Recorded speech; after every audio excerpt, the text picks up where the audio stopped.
Hello, our passage this week comes from Acts chapter 4, following on directly from last week's story in Acts chapter 3, where Peter heals the man at the beautiful gate.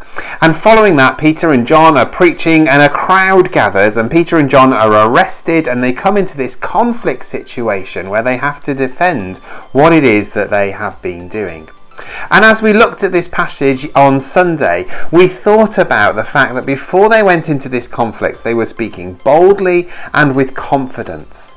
They talk in this passage about Jesus being the capstone or the cornerstone. This is taken from Psalm 118. Jesus is often referred to as this cornerstone or capstone. It's the most important stone in the building, the one on which everything else should depend. And I asked you whether or not everything in your life depended on Jesus, or whether there were other things from which you spoke out of, from which you took your identity. We'll know the things that we place our hope and our trust because when they're threatened, we'll feel like our world is falling apart.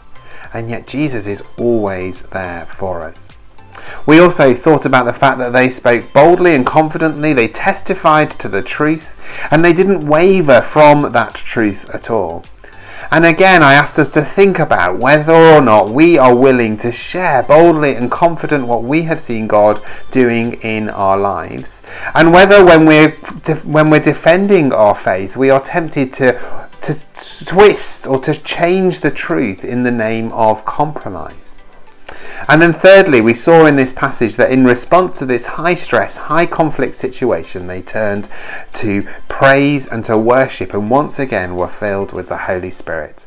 And I asked what it was that we did when we face conflict situations or high stress situations. What is it that we turn to? Is it the Bible? Is it worship? Is it prayer? Or is it more likely chocolate or wine, or maybe even something more destructive?